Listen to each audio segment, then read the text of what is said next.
Good morning friend, कैसे आप लोग? सब अच्छे होंगे। सभी को मेरे तरफ से राम राम, राधे राधे, और सभी को वेलकम है मेरे यूट्यूब चैनल धारवी वाले पे। और आज का जो टॉपिक है वो इंटरव्यू के रिगार्डिंग ही होगा। बात करेंगे कैपिटल मार्केट वाले। जो ये चीज़ मैंने नहीं करवाया है तो मैं सोच रहा हूँ करवा दूँ, क्योंकि आगे हो सकता है कि मैं भी आपसे क्वेश्चन पूछे। जितने इंटरव्यू लेट जा रहा है उतने क्वेश्चंस के लेवल बढ़ते जा रहा है, तो मैं सोच रहा हूँ कि कैपिटल मार्केट के बारे में भी कुछ आपको मैं बता सकूँ अपने शब्दों में। देखो, मैंने पीडीएफ तो ऑलरेडी दे रखा है। बहुत बढ़िया, क्या बात है। मगर मैं वीडियो तो बना के ही रहूँगा, जो भी है आज बनाऊंगा वीडियो, यहीं से बनाऊंगा वीडियो। क्या बात कर रहे हैं, अपने किचन रूम से बनाएंगे वीडियो। ठीक है, ठीक है, ओके, यहीं से बनाएंगे, किचन रूम से ही बनाएंगे। तो सबसे पहले क्वेश्चंस करते हैं, व्हाट इज कैपिटल मार्केट। ठीक है, देख के ही पढ़ाऊंगा। देखो, देख के पढ़ाने से क्या होता है कि मैं आपको गलत इन्फॉर्मेशन ना दूं। ठीक है, एक सटीक जवाब मिले, बना के दे रहा हूँ।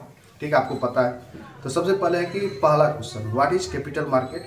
The capital market is a financial market where long term funds are raised by businesses and government. It includes the stock market and bond market, facilitating the trading of security. इसका मतलब समझिए कि लॉन्ग टर्म की बात क्यों हो रही है। मनी मार्केट आपको पता है कि रेगुलेटेड बाय आरबीआई करता है, वो 1 ईयर के लिए होता है। बट उससे ज़्यादा 1 ईयर से ज़्यादा के लिए, 10 ईयर के लिए, 12 ईयर के लिए, 5 ईयर के लिए, तो वो हो जाता है लॉन्ग टर्म। वही होता है कैपिटल मार्केट। ठीक है, पूंजी बाजार एक वित्तीय बाजार है जहाँ दीर्घकालीन, वही लॉन्ग टर्म, धन कंपनियां और सरकारों द्वारा जुटाया जाता है। इसमें स्टॉक मार्केट और बॉन्ड मार्केट शामिल है जो प्रतिभूतियों के व्यापार को सक्षम बनाता है। ओके, ये हो गया पहला क्वेश्चन।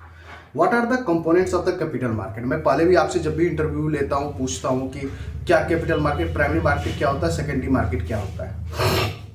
मैंने पूछा है कि नहीं, तो इसका जवाब है the capital market has 2 main components, primary market, secondary market. Primary market में क्या होता है कि where new securities are issued, जहाँ पे नया सिक्योरिटीज इशूड होता है। ठीक है, ये सेकेंडरी मार्केट हो गया कि where existing securities are traded. जैसे कि आपने प्राइमरी मार्केट में पहले ही आप फर्स्ट टाइम आपने आईपीओ लॉन्च कर दिया, इनिशियल पब्लिक ऑफरिंग कर दिया, और वही जब सेकेंडरी मार्केट में आता है तो वही उसी चीज को, एग्जिस्टिंग जो पहले से आप रखे थे उसी को ट्रेडेड करना, वही होता है सेकेंडरी मार्केट। ओके, ये चीज। What is the difference between capital market and money market. अब यहीं पे वो आंसर मिलेगा जो मैंने बोला था, आरबीआई रेगुलेट करता है मनी मार्केट को, सेबी रेगुलेट करता है कैपिटल मार्केट को। Capital market deals with long term investment more than 1 year और regulated by SEBI. Money market deals with short term investment less than 1 year, जो मैंने पहले ऑलरेडी बता रखा है, regulated by RBI, Reserve Bank of India. Okay, अब what is SEBI and what is its role in capital market. अब क्या role है इसका capital market. SEBI stand for securitise and exchange board of India, is the regulatory authority for the securities market in India. Its role is to protect investors interest, ये protect करता है आपके investor के interest. Regulate the securities market, regulate करता है securities market को। And ensure fair trade policy. Fair trade policy मतलब आप देखते होंगे कि अभी न्यूज था कि पंप डंप स्कीम, जिसमें क्या हुआ कि शेयर की वैल्यू को गलत तरीके से बढ़ा के पब्लिक को बेचा जा रहा था। ठीक है, जिससे कि कंपनी को बेनिफिट पहुंचा रहा था बट गलत तरीके से पहुंचा रहा था। तो उसी का निगरानी करता है, इंश्योर करता है कि आपको ना फेयर तरीके से आपका ट्रेडेड हो। ठीक है, ये चीज हो गया, आपका तीसरा आंसर मिल गया। चौथा, what are equity shares and डेब्ट इंस्ट्रूमेंट। अब इक्विटी शेयर क्या होता है, डेब्ट क्या होता है। Equity shares represent ownership in a company, ownership होता है इक्विटी शेयर पे। Shareholders earn dividends and capital gains, उससे क्या होता है कि जो शेयर होल्डर्स होते हैं उससे डिविडेंड्स कमाते हैं और आपके कैपिटल गेन करते हैं। डेब्ट इंस्ट्रूमेंट क्या होता है, एक तरह से लोन होता है। डेब्ट इंस्ट्रूमेंट इशू करते हैं तो लोन लेते हैं किसी से। Represents loan given to the company, इसका मतलब होता है किसी कंपनी को आप लोन दे रहे हो डेब्ट इंस्ट्रूमेंट के तहत। Like bond, investors earn fix interest, ठीक है, जिसपे कि आप इंटरेस्ट कमा सकते हो। अब what is the stock market. Name 2 major stock exchange in India, आपको पता है कि बीएसई है और एनएसई है। The stock market is a platform for buying and selling shares for of publicly listed companies. Major stock exchange in India, Bombay Stock Exchange and National Stock Exchange. ठीक है, मतलब स्टॉक मार्केट में मतलब क्या मतलब है कि एक प्लेटफॉर्म होता है जहां पे आप सेल और परचेज करते हो। ठीक है, बाइंग करते हो, सेलिंग करते हो अपने शेयर का, वही होता है। What are IPO and FPO. मैंने बार बार ये क्वेश्चन आपसे पूछा हूं मॉक इंटरव्यू में, तो आईपीओ का मतलब होता है stand for initial public offer, the first time a company issue share to the public. मतलब यहाँ पे क्या होता है कि फर्स्ट टाइम कंपनी अपना शेयर इशू करते हैं। एफपीओ क्या होता है, पब्लिक ऑन पब्लिक बोल रहा हूँ, follow on public offering, when a company issue additional share to the public offer after an IPO. अगर आपने आईपीओ ऑलरेडी लॉन्च कर चुके, उसके बाद एडिशनल कर रहे हो, एडिशनल शेयर लॉन्च कर रहे हो, तो वो होता है फॉलो ऑन पब्लिक ऑफरिंग। ठीक है, ये हो गया। आप देखो what is the role of RRB in the capital market. कुछ लोग बोल रहा था कि आरआरबी क्या कैपिटल मार्केट में, नहीं भाई, डायरेक्ट रोल नहीं है, कोई रोल नहीं है।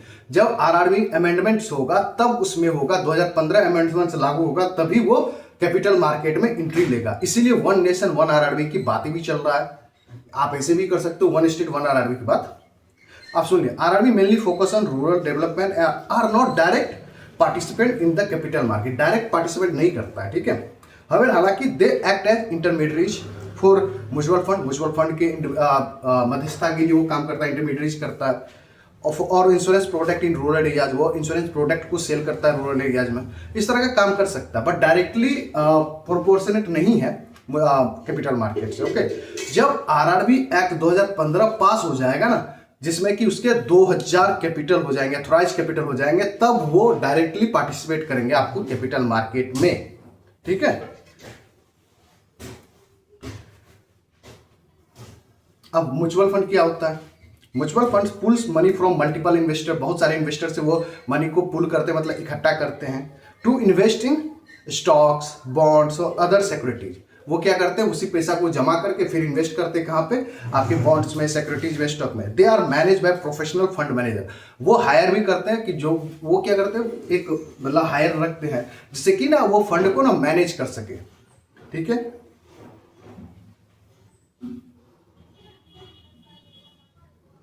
बता रहा हूं और क्वेश्चन है। अब what is the difference between bull market and a bear market? Bull market मतलब होता है market condition where prices are rising और expected to rise. Bull market मतलब बुल ऐसे करके मूड़ी उठाने वाला बुल। ठीक है, जब मूड़ी उठ जाए तो समझना कि आपके ना शेयर्स के ना प्राइस बढ़ रहे हैं। अब बियर मार्केट मतलब मूड़ी जमीन में मारने वाला सीन है। अब market condition where prices are falling और एक्सपेक्टेड टू फॉल। ठीक है, तो आप देखे होंगे दो पोस्टर देखते होंगे कि एक ना मूड़ी सिंह उठा के ऊपर की तरफ देख रहा था, वो होता है बुल मार्केट। एक बियर होता है कि जो जमीन की तरफ मुंडी मारता है, वो होता है कि मतलब आपके शेयर प्राइस गिर रहा है। ठीक है, what are credit rating agency and what is their role? Credit rating agency का रोल क्या होता है, CRA का रोल क्या होता है?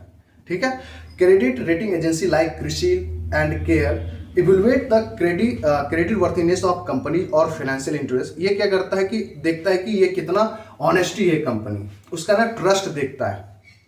Their rating helps investor assess the risk associate with an investment. इसका काम होता है कि जिसे आप उससे चेक करोगे तो इसका काम है कि आप जैसे कंपनी के बारे में पता चल गया कि इसका क्रेडिट रेटिंग एजेंसी कैसा है, क्रेडिट रेट कैसा है। अगर अच्छा रहा तो आप तब ना इन्वेस्टमेंट करोगे, ऐसे ही जाके आंख बंद करके इन्वेस्टमेंट करोगे। तो इसका काम वही होता है कि आपको ना वो दिखाता है।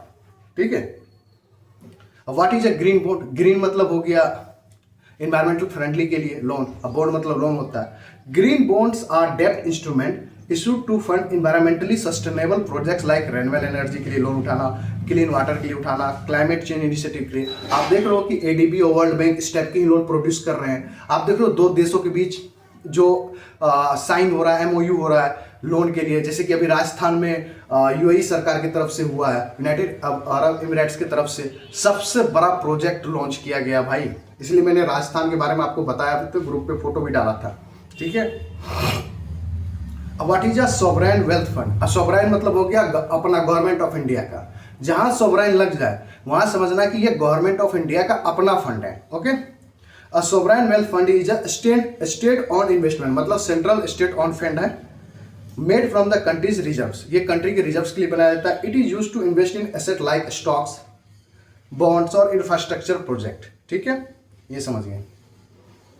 अब देखो फॉरेन इंस्टीट्यूशनल इन्वेस्टर क्या होता है, मैंने पहले भी बोला था इसका क्या होता है। ये बाहरी कंपनी होती है जो कि सिर्फ आपके कैपिटल मार्केट में इन्वेस्ट करती है, जैसे like stocks, government securities, shares market में इन्वेस्ट करती है, लेस देन 10%। ठीक है, और ये सिर्फ प्रॉफिट बेस के लिए आती है। जैसे कि अभी आपके मान लीजिए मार्केट में अगर प्रॉफिट चल रहा है, शेयर मार्केट में बेनिफिट दिख रहा है, तो ये क्या करेंगे, फॉरेन इंस्टीट्यूशनल इन्वेस्टर क्या करेंगे, शेयर मार्केट में अपना पैसा लगा देगा और वो कुछ समय के लिए लगाता है, ठीक है। और ये लेस देन 10 होता है। इसीलिए एफडी और एफपीआई में डिफरेंस यही होता है कि वहां पे 100% तक जा सकते हो एफडीआई में, but foreign institutional investor 10% maximum, ठीक है, आप कर सकते हो इन्वेस्टमेंट।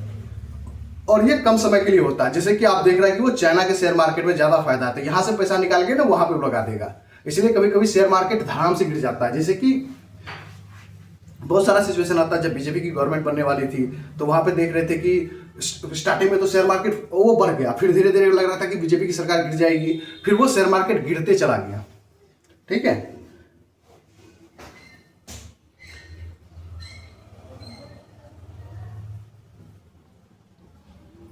और एक दो क्वेश्चन बढ़िया था, मैं बता रहा हूं।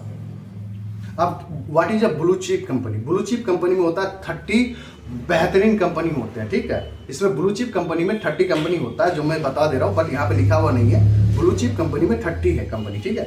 Blue chip stocks belong to well establish, मतलब वो वेल स्टैब्लिश्ड हो, फाइनेंशियली स्टेबल कंपनी जो मतलब बहुत बढ़िया फाइनेंशियली स्ट्रॉन्ग कंपनी हो, with a history of consistent performance, और बढ़िया परफॉर्मेंस मतलब हिस्ट्री भी जो पास्ट में उसके हिस्ट्री हो वो भी बढ़िया हो। They are consider safe investment. ये 30 कंपनीज लिस्टेड होते हैं भाई ब्लू चिप कंपनी में, ठीक है, और ये सबसे सेफेस्ट कंपनी माना जाता है। अब देखो मैंने ये भी पढ़ा रखा था पहले भी, बहुत पहले, what is the purpose of a credit default swap. अब डिफॉल्ट स्वैप में इसको आपको एक एग्जांपल के समझाता हूं। देखो मैं अभिजीत मिश्रा सर की क्लास देखने के बाद में यही फायदा होता है। क्रेडिट डिफॉल्ट स्वैप सीडीएस होता है। इसका मतलब क्या होता है कि आप देखते हो कि बैंक में भी जब आप पैसा जमा करते हो तो उस पर भी डीआईसीजीसी के द्वारा आपको इंश्योरेंस प्रोवाइड करता है। बट जब आप बड़े बड़े कंपनी है लोन लेते हैं, मान लो कि आप जैसे कि क्रेडिट डिफॉल्ट स्वैप क्या हो गया कि जैसे ना आपको ना अभी टायर बनाना है, ठीक है, एमआरएफ का टायर बनाना है, और मान लो कि आपको 100 करोड़ का बजट चाहिए और किसी कंपनी ने आपको ऑर्डर दे दिया कि मुझे ना टायर चाहिए, आप मान लो कि कोई एमआरएफ जो भी बनाता हो, सीईटी जैसे हो गया, टायर हो गया, उसको बनाना है, कंपनी बना एमआरएफ वाला टायर बनाना है, ठीक है। तो वो क्या करेगा, मान लो कि अनिल अंबानी के पास गया, अनिल अंबानी से बोलेगा कि पैसा दे दो मुझे, आपको ना मैं पैसा रिटर्न कर दूंगा। तो बोलेगा कि नहीं, आप क्या करो, एक लिख के दो। तो वो एक एग्रीमेंट बनता है, एक पेज पे एग्रीमेंट बनता है, ये एमआरएफ वाले क्या कर रहे हैं, मेरे से पैसे ले रहे हैं 100 करोड़ और ये इतना दिन में रिटर्न करेगा। अब फिर अनिल अंबानी को लगता है कि अरे यार ये पैसा रिटर्न नहीं कर पाया, अगर मान लो इनकी कंपनी डूब गई किसी कारण से, तब क्या होगा। तब अनिल अंबानी क्या करता है, किसी और कंपनी के साथ जो इंश्योरेंस, बड़े बड़े इंश्योरेंस, एआरसी, बड़े बड़े एआरसी के साथ, एआरसी नहीं कर सकते हैं, मान के चलो कि बहुत बड़े इंश्योरेंस कंपनी जैसे कि जीआईसी वगैरह हो गया, इस टाइप से टाई अप करते हैं सीडीएस के रूप में कि अगर ये डूब जाता है तो आप ना इसकी मतलब वो उस पर चार्ज करके ना उसके साथ वो इंश्योरेंस करवा लेता है अपने। तो उसी को बोलते हैं क्रेडिट डिफॉल्ट स्वैप, कि मान लो पैसा डूब गया तो इंश्योरेंस से कवर हो जाएगा, बट 0.001% है इस केस में कि पैसा डूबने के चांसेस होते हैं। फायदा तो इंश्योरेंस कंपनी को हो गया जो इंटरमीडिएट कंपनी है, ठीक है, समझ गए होंगे। What are exchange traded fund? आप ये समझो, exchange traded funds are fund that traded on stock exchange similar to the stocks, जो आप शेयर मार्केट में करते हो। They invest in a diversity portfolio to asset offering to benefits of mutual fund and the liquidity of stock. अब exchange traded fund क्या होता है, ये फॉरेन में ये ट्रेडेड करता है, इसीलिए ये एक्सचेंज ट्रेडेड फंड है, सिंपल सा। ये भी शेयर्स मार्केट ही है, जैसे इंडिया का शेयर मार्केट है ना, बट हमारी कंपनी अगर विदेश में जाके ना ट्रेडेड करती है, वहां के शेयर मार्केट में लगाती है पैसा, उसको हम एक्सचेंज ट्रेडेड फंड कहते हैं, ठीक है, ये समझिएगा। आप बहुत टाइम सुनते हो कि एक्सचेंज ट्रेडेड फंड इसके बीच हुआ, ईटीएफ के तहत इतने पैसे उठाया गया है विदेश से, तो वही सब चीज होता है, ठीक है।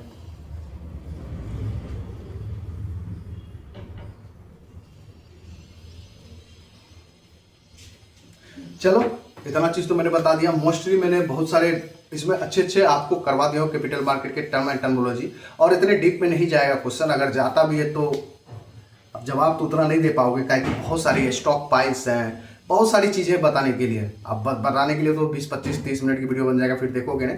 बट इसको देखो, पसंद आए तो इसके नेक्स्ट पार्ट को भी मैं ले आऊंगा, जितने भी और टर्मिनोलॉजी है, बहुत सारा चीजें इसमें करने के लिए। कैपिटल मार्केट पढ़ने के लिए ना आपको ना एक बुक भी कम पड़ जाए, इतनी चीजें पढ़ने के लिए। बट हम बैंकिंग के स्टूडेंट हैं, जितना कम जानेंगे उतनी बढ़िया है, ज्यादा जान के क्या करेंगे, ठीक है। तो मिलते हैं नेक्स्ट वीडियो में। Thank you very much, good luck, जय हिंद जय भारत। लाइट कट गई है, यहाँ आम बात है बिहार में और खास करके पूर्णिया, यहाँ तो होते रहता है, चलते रहता है।